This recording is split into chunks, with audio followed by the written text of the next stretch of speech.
ولا إله إلا الله وحده لا شريك له وأشهد أن سيدنا وسندنا ونبينا وشفيعنا محمدا عبده ورسوله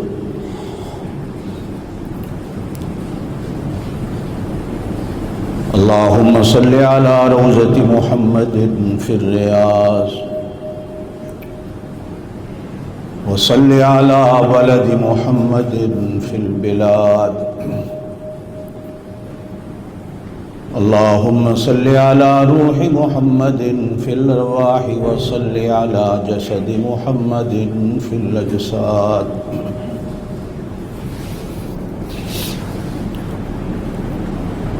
أما بعد أعوذ بالله من الشيطان الرجيم بسم الله الرحمن الرحيم منكم من يريد الدنيا ومنكم من يريد الآخرة صدق الله العلي العظيم وبلغنا رسوله النبي الكريم الأمي الأمين ونحن على ذلك لمن الشاهدين والشاكرين والحمد لله رب العالمين اللهم صل على محمد وعلى آل محمد كما صليت على إبراهيم وعلى آل إبراهيم إنك حميد مجيد اللهم بارك على محمد وعلى آل محمد كما باركت على إبراهيم وعلى آل إبراهيم إنك حميد مجيد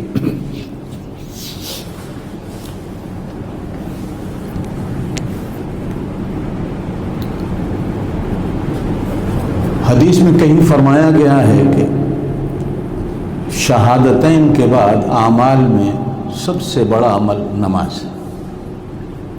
بے شک ہے، اس میں کوئی شک نہیں.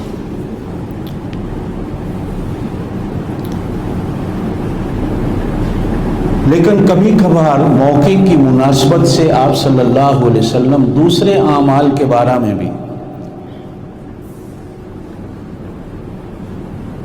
ایسا ہی ارشاد فرما دیتے ہیں. مثلا آپ نے کبھی کہا کہ سب سے بڑا عمل اللہ کے ہاں وہ جہاد ہے. کبھی موقع کی مناسبت کو دیکھتے ہوئے آپ صلی اللہ علیہ وسلم نے ارشاد فرمایا کہ سب سے بڑا عمل وہ اللہ کے گھر کا حج کرنا ہے. کبھی کبھی آپ صلی اللہ علیہ وسلم نے یوں بھی ارشاد فرمایا کہ اعمال میں سے سب سے بڑا عمل روزہ ہے.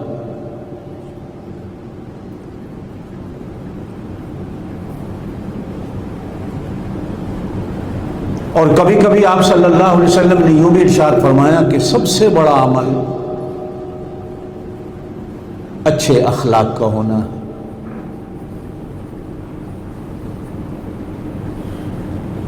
اور کبھی کبھی آپ صلی اللہ علیہ وسلم نے یوں بھی ارشاد فرمایا کہ سب سے اچھا عمل اور سب سے اچھا مسلمان وہ ہے جو چیز وہ اپنے لیے پسند کرتا ہو دوسرے مسلمان کے لیے بھی وہی چیز پسند کرتا ہو.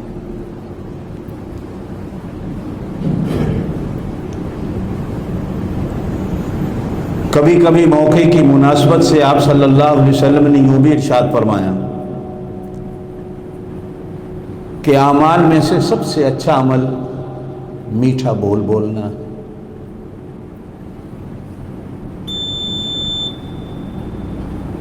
اور کبھی کبھی یوں بھی ارشاد فرمایا کہ بندے کے اعمال میں سے اللہ پاک کو سب سے اچھا عمل ناپ تول میں درستگی رکھنا ہے. اچھا، اس سے جو بات معلوم ہوتی ہے وہ یہ کہ دنیا میں کچھ لوگ حکیم ہوتے ہیں لیکن وہ عالم نہیں ہوتے. کچھ لوگ عالم ہوتے ہیں لیکن وہ حکیم ڈاکٹر نہیں ہوتے.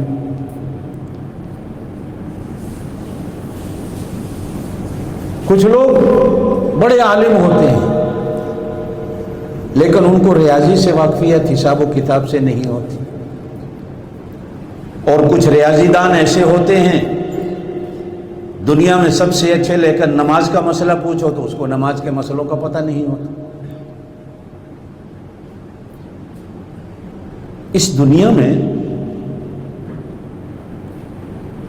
کامل نہیں بلکہ اکمل ترین جو شخصیت گزری وہ صرف اور صرف حضرت محمد الرسول اللہ صلی اللہ علیہ وسلم کی ہے، کہ آپ ایک ہی وقت میں حکیم اور ڈاکٹر بھی تھے، جنرل بھی تھے، مصلح بھی تھے، رسول بھی تھے، حکیم بھی تھے، تاریخ دان بھی تھے، حساب دان بھی تھے، ایک ہی لحظے کے اندر سب کچھ تھے۔ یہ جو باتیں آپ صلی اللہ علیہ وسلم نے ارشاد فرمائی، کبھی کبھی سامنے ایسا بندہ بیٹھا ہے جو مجاہد ہے تو آپ صلی اللہ علیہ وسلم اس کا دل رکھنے کے لیے کہا کرتے تھے کہ جہاد سب سے بڑا افضل عمل ہے۔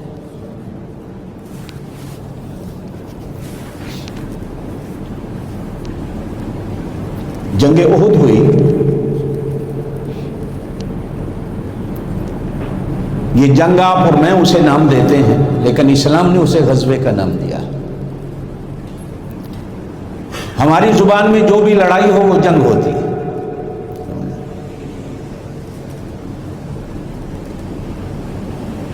ہماری قوم لڑنے میں سب سے زیادہ تیز اور مشہور ہوتی ہے۔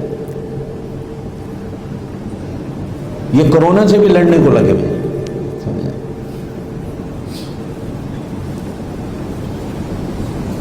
اللہ کی طرف سے آئی ہوئی آزمائشوں سے لڑائی نہیں ہوتی، توبہ طیب ہوتا ہے۔ توبہ کا وقت تھا لیکن ہم نے کہا نہیں، ڈنڈا اٹھا لو، اس سے لڑنا ہے۔ بچوں کو بھی سکھا دیا کرونا سے لڑنا ہے، بڑوں کو بھی سکھا دیا لڑنا ہے۔ اللہ سے آنے والی آزمائش سے کوئی لڑ نہیں سکتا، بلکہ اللہ کے سامنے توبہ طیب ہو کر بندہ اللہ سے معافی مانگتا۔ ایک صحابی ہیں حضرت ابو دجانہ رضی اللہ تعالیٰ، بڑے پہلوان صحابی تھے۔ کہا جاتا ہے کہ دونوں ہاتھوں میں تلوار ہوتی تو دونوں ہاتھوں سے بھی لڑتے تھے۔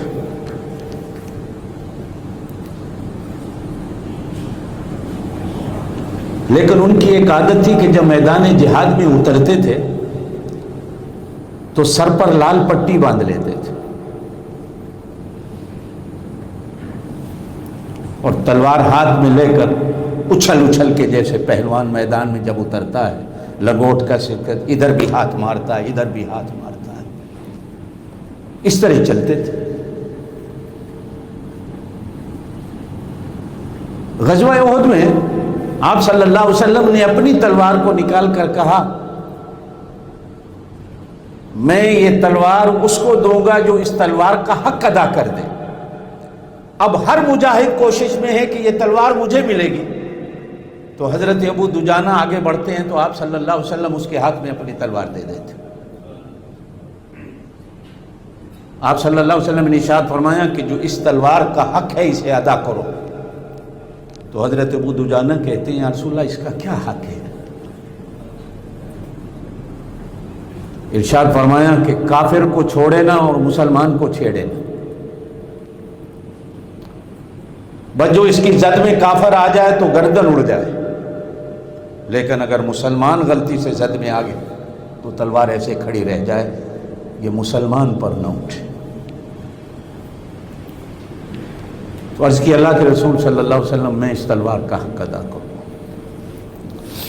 لال پٹی باندھی تو میدان احد میں اتر گئے۔ آپ صلی اللہ علیہ وسلم نے جب ان کو اکڑتے ہوئے چلتے دیکھا تو ارشاد فرمایا اگرچہ اللہ کو یہ چال پسند نہیں، لیکن یہ جبریل ساتھ کھڑا ہے، کہہ رہا ہے کہ آج اللہ کو یہ بھی پسند ہے۔ تو جب کوئی ایسا بندہ سامنے بیٹھا ہوتا تو آپ جہاد کے فضائل شروع کر دیتے۔ حالانکہ میرا آج موضوع یہ نہیں تھا، میری بات ایک چل رہی ہے آپ حضرات کے سامنے، میں اسی پہ بات کرنا چاہ رہا تھا، لیکن قسمت ہے، مقدر ہے کہ رات حضرت حمزہ کی مجھے زیارت ہوئی خواب کے اندر۔ تو یکسر فجر کے بعد مجھے نیند نہیں آئی، ویسے میں سوتا نہیں، تو اسی سوچ میں بیٹھا تھا یہ کیا ہو گیا۔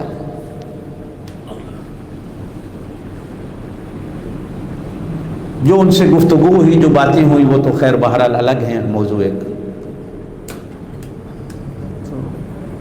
میں ان کی زیارت سے جو بات سمجھا وہ یہ کہ یہ شوال کا مہینہ غزوہ احد کا ہے،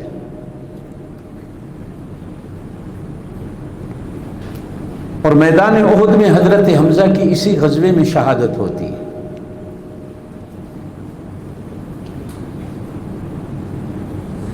تو میں اس شرف کے حاصل ہونے کے بعد کیوں نہ آج حضرت حمزہ پر کچھ باتیں عرض کروں۔ تو جب حضرت حمزہ پر بات آئے گی تو یقیناً غزوہ احد کی بات بھی آئے گی، اس لیے کہ یہ دونوں لازم و ملزوم ہیں۔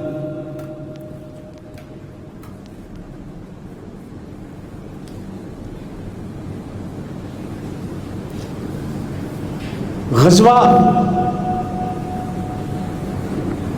ہماری زبان میں اس جنگ کو کہا جاتا ہے جس غزوے میں آپ صلی اللہ علیہ وسلم خود تشریف فرما۔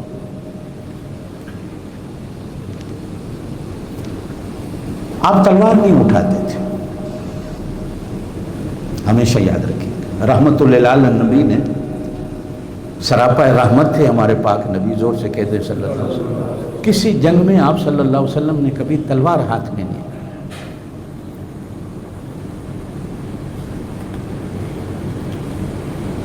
اس کی دو وجہ علماء نے بیان کی۔ آپ چونکہ رحمت للعالمین تھے، سوچ یہ تھی کہ اگر کوئی میری تلوار کی زد میں آ کر مارا گیا وہ کبھی جنت میں جانے والا نہیں،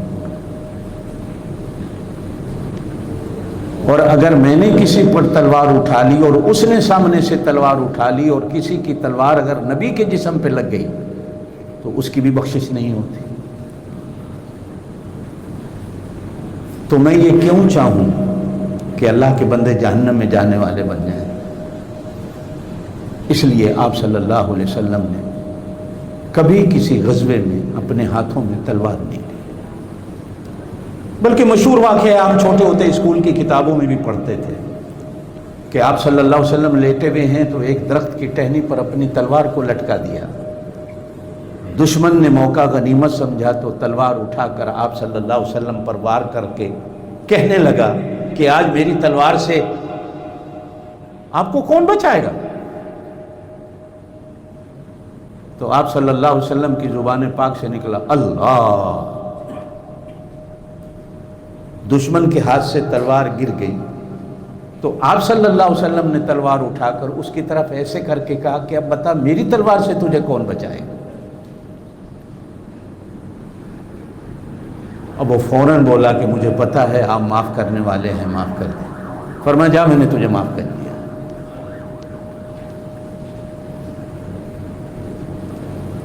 اب وہ پھر گیا نہیں،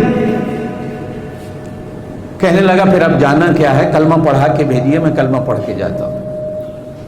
تو آپ صلی اللہ علیہ وسلم نے اسے کلمہ پڑھا کر بھیجا۔ یہ آپ صلی اللہ علیہ وسلم کی تلوار کی برکت ہے، کبھی کسی پر اٹھی نہیں۔ غزوہ احد میں آپ صلی اللہ علیہ وسلم نے 2 زریں پہنی ہیں لوہے کی، اور وہ بھی لوہے کی، اور سر مبارک پر آپ صلی اللہ علیہ وسلم نے لوہے کی کھود بھی پہنی ہے۔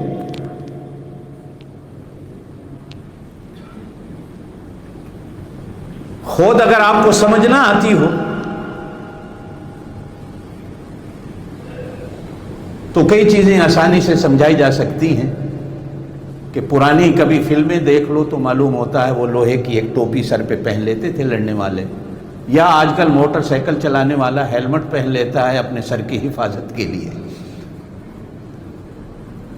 اس کے لیے تو اگرچہ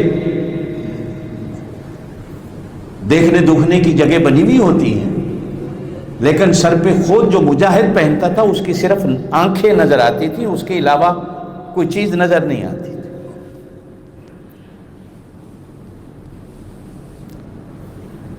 اور یہ بھی علماء نے لکھا ہے کہ لوہے کی خود یا آپ صلی اللہ علیہ وسلم کی 2 زرہیں پہننا اپنی جان کی حفاظت کے لیے ایک جلالی کیفیت پیدا ہو گئی تھی آپ صلی اللہ علیہ وسلم. اور وہ جلالی کیفیت ایسے پیدا ہوئی کہ آپ صلی اللہ علیہ وسلم نے صحابہ کرام سے مشورہ کیا.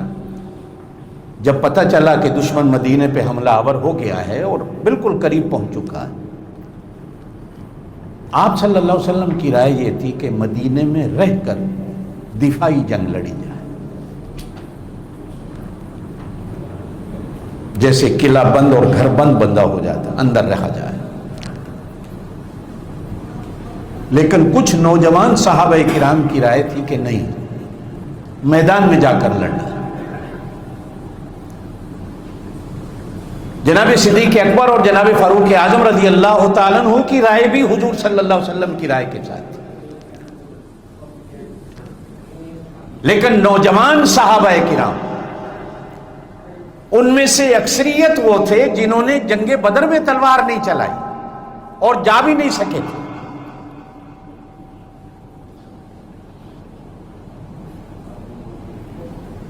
جن دوستوں نے غزوہ بدر کو پڑھا ہے یا سنا ہے تو یہ عام بات ہے کہ آپ صلی اللہ علیہ وسلم نے مدینے سے نکلتے ہی چھوٹے بچوں کو واپس کر دیا تھا، جن کی 12 13 سال 14 سال عمر تھی. بلوغت کی عمر تک نہیں پہنچے تھے تو آپ صلی اللہ علیہ وسلم ان کو غزوہ بدر میں نہیں لے گئے سوائے 2 بچوں کے.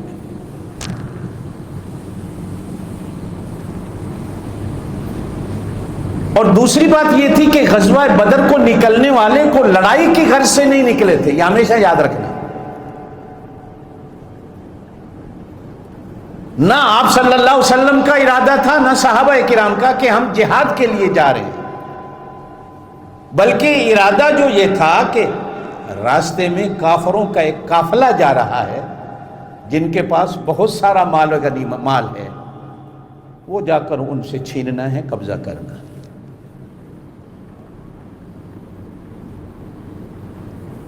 اور اس پر ایک اور بات آپ کو سمجھاتا چلوں، کہیں دماغ میں یہ بات نہ آئے کہ آپ صلی اللہ علیہ وسلم اور صحابہ کرام بھی مال لوٹنے کے لیے نکلے تھے.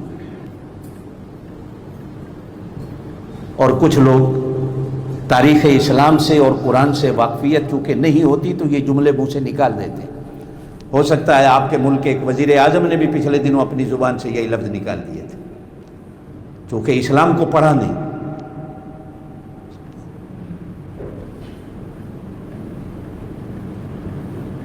یہ اللہ نے اجازت دی تھی، اللہ نے. کیوں؟ کہا کہ تمہارا گھر بار تو مکے میں رہ گئے، انہوں نے تو تمہیں کچھ بھی لینے کی اجازت نہیں دی، حتیٰ کہ کئیوں کو بچے تک لینے کی اجازت نہیں دی، کئیوں کو بیویوں تک لینے کی اجازت نہیں دی. خالی ہاتھ جاؤ، تمہیں کچھ بھی مکے سے لے جانے کی مدینے اجازت نہیں.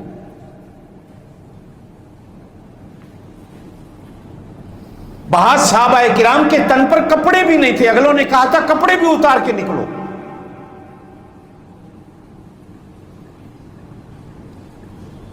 ان پر کوئی نہیں بولتا. جنہوں نے گھروں پہ قبضے کیے، جنہوں نے صحابہ کی جائیدادوں پہ قبضے کیے، آل اولادوں پہ قبضے کیے.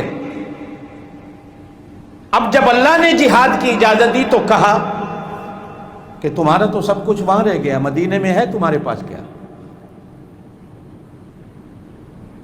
اور یہ جو مال لے جا رہے ہیں یہ تمہیں مارنے کے لیے لے جا رہے ہیں کہ کل پھر یہ مکے سے مدینے پہ حملہ آور ہوگا. کیوں نہ ہو، راستے میں ان سے چھین لو جا کے، میں تمہیں اجازت دیتا ہوں. یہ قرآن نے اجازت دی. اذن للذین یقاتلون بانہم، جو قرآن کہتا ہے.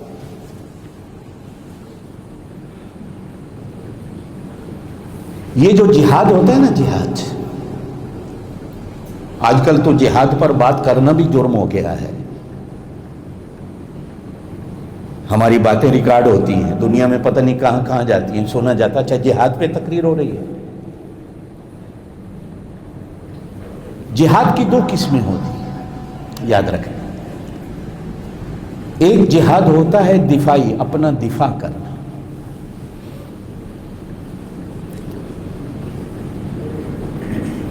آپ صلی اللہ علیہ وسلم نے جتنے غزوات میں شرکت فرمائی،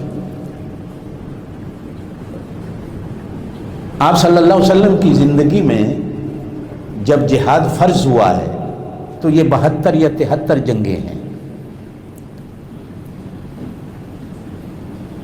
اور پھر آگے ان کی 2 قسمیں ہیں، ایک غزوہ ہے، ایک سرایا ہے۔ غزوہ اس جنگ کو کہا جاتا ہے جس میں رحمت دو عالم صلی اللہ علیہ وسلم خود بنفس نفیس تشریف لے گئے، اور سرایا اس جنگ کو کہا جاتا ہے جس میں آپ تو نہیں گئے لیکن اپنے سپاہیوں کو بھیجا۔ یہ یاد رکھیے، 26-27 جنگیں ایسی ہیں جن میں آپ صلی اللہ علیہ وسلم خود تشریف لے گئے، اس لیے وہ غزوات کہلاتے ہیں۔ ان کے علاوہ آپ صلی اللہ علیہ وسلم کے زمانے میں جو ہوئی وہ سرایا کہلاتی ہیں، وہ غزوہ نہیں کہلاتا، اس لیے کہ اس میں آپ تشریف فرما نہیں تھے۔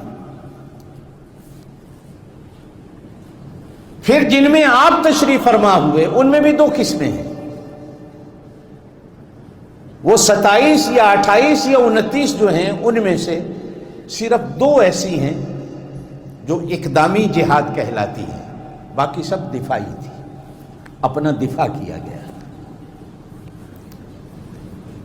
2 غزوات ایسے تھے جو اقدامی تھے کہ آپ نے خود پہلے قدم اٹھایا کہ دشمن کو وہیں جا کر روکا جائے۔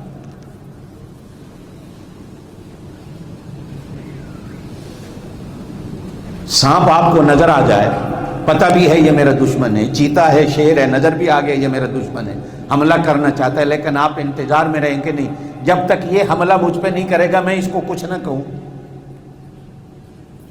یہ بے وقوفی ہوتی ہے۔ عقل مند بندہ پہلے ہی دشمن کا سر پھوڑنے کی کوشش کرے۔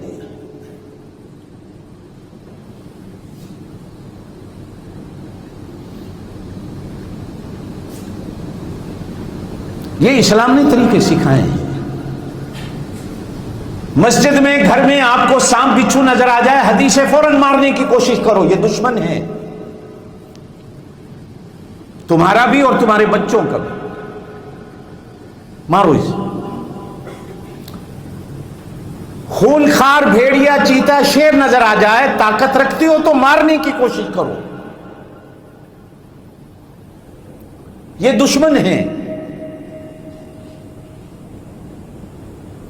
اور میں تھوڑا سا اس سے اور آگے بڑھتا ہوں، شیطان ان سے بھی بڑا دشمن ہے۔ تو شیطان بھی اگر کہیں بہکانے آ جائے، اگرچہ تمہیں نظر نہیں آتا لیکن خون کی طرح اندر دوڑ رہا ہے، تو حدیث کہتی ہے کہ اسے بھی مارنے کی کوشش کرو، برباد کرنے کی کوشش کرو، چھوڑنا نہیں۔ چھوڑو گے تو یہ تمہیں برباد کر دے گا، پہلے حملہ آور ہو جاؤ، پہلے اس سے کہ دشمن تمہارے اوپر حملہ آور ہو۔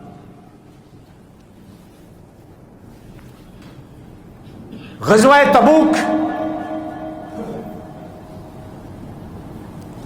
انتقامی جہاد، آپ صلی اللہ علیہ وسلم نے خود پہلے قدم اٹھایا، وہ 1000 کلومیٹر کا فاصلہ کیا، پتہ چلا کہ دشمن وہاں منصوبہ کر رہا ہے مدینے پہ حملہ آور ہونے کا۔ حضور نے کہا ہو سکتا ہے اس کے آنے میں دن لگ جائے، ہم پہلے جا کر دشمن پر اپنا روپ کے انہیں جما دیں۔ آپ صلی اللہ علیہ وسلم پہلے تشریف لے، اور وہ جو غزوہ تبوک کا جہاد تھا وہ رومی سلطنت تھا۔ اس وقت دنیا میں 2 سلطنتیں تھیں، کہیں حکومتیں نہیں تھیں، 2 حکومتیں تھیں جو بڑی تھیں۔ ایک حکومت کیسر کہلاتی تھی، ایک کسرا کہلاتی تھی۔ کیسر ایران کی سلطنت تھی، کسرا روم کی سلطنت تھی۔ اگرچہ روم اٹلی میں ہے لیکن اس کی سلطنتیں ملک شام اور لبنان تک تھی۔ یہ جسے اردن کہا جاتا ہے، جسے شام کہا جاتا ہے، جسے ترکی کہا جاتا ہے، سارا ان کے انڈر میں تھا، یہاں تک تھا۔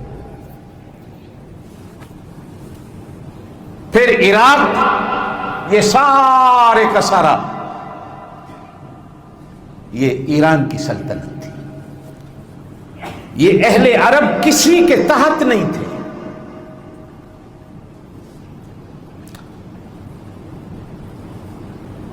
میں نے گزشتہ جمعہ بھی کہا تھا، میں چھوٹی سی ایک کتاب لکھ رہا ہوں، میں نے اس سے کل یہی بات نوٹ کی ہے کہ آپ صلی اللہ علیہ وسلم کو اللہ پاک نے عرب میں کیوں بھیجا ہے، اس کی یہی وجہ ہے۔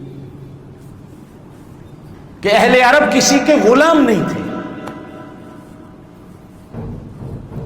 نہ کسرا کے نہ کیسر کے، آزاد دنیا تھی. اور میرے پیارے وہ نبی تھے پاک جن کی شان یہ ہے کہ یہ انسانوں کو غلامی سے نکالنے آئے تھے. اللہ نے آپ صلی اللہ علیہ وسلم کو ایسے علاقے میں بھیجا ہے جو آزاد تھا، اور یہ نبی آزادی کا درس دینے والا ہے. غلامی سے نکالنے آئے تھے، غلامی میں ڈالنے نہیں آئے تھے. ایک ہوتا ہے دفاعی جہاد کہ میں اپنے دفاع میں اپنے بچاؤ کے لیے جہاد کروں، وہ گھر میں بھی آدمی بند رہ کر سکتا ہے. اور ایک ہے کہ میں پہلے قدم اٹھاؤں. اب یہ جو جنگ بدر ہے نا، یہ ایسی ہے کہ جنگ کی غرض سے آپ نہیں نکلے. 313 تھے، تلواریں صرف 2 تھی. اگر جہاد کے لیے نکلنا ہوتا تو ہر ایک کے پاس، جس گھر میں، جیسے آپ صوبہ سرحد میں چلے جائیں ہر گھر میں بندوق پڑی ہے، اور عرب کا تو ہر گھر ایسا تھا جس میں ایک تلوار نہیں ہزاروں تلواریں پڑی ہیں. وہی عرب نکلتے ہیں تلواریں پاس نہیں. معلوم ہوتا ہے کہ لڑائی کی نیت ہی نہیں. جب نکلتے ہیں تو اب راستے میں وہی آتی ہے. وادی صفرا آتی ہے مدینہ سے بدر کے درمیان میں، آپ صلی اللہ علیہ وسلم کی فوج وہاں پہنچتی ہے، لشکر وہاں پہنچتا ہے. تو اب اللہ پاک کہتے ہیں میرا نبی ہم نے نکالا تو تمہیں ایسے ہی تھا، لیکن اب ہمارا حکم ہے کہ لڑنا. ہم آزمانا چاہتے ہیں کہ مسلمان ہتھیار پہ گھمنڈ کرتا ہے یا اللہ کی مدد و نصرت پہ گھمنڈ کرتا ہے. اب ہم نے اپنی رائے بدل دی ہے، لہذا اب ان کو لڑانے لے چلو. اب میدان بدر میں دونوں فوجیں آمنے سامنے ہوتی، غزوہ بدر ہوتی. اب اس کے 1 سال کے بعد غزوہ احد ہوتا. جو حضرات مدینہ پاک گئے ہیں انہوں نے احد پہاڑ کو دیکھا ہے، جو نہیں گئے اللہ آپ کو لے جائے. ایک پہاڑ کا نام ہے احد، جس کے بارے میں حدیث میں آتا ہے آپ صلی اللہ علیہ وسلم فرماتے ہیں یہ پہاڑ مجھ سے پیار کرتا ہے، میں اس پہاڑ سے پیار کرتا ہوں. اس حدیث سے معلوم ہوتا ہے کہ اللہ کے پاک نبی سے پہاڑ بھی پیار کرتے تھے. کہہ دو سبحان اللہ.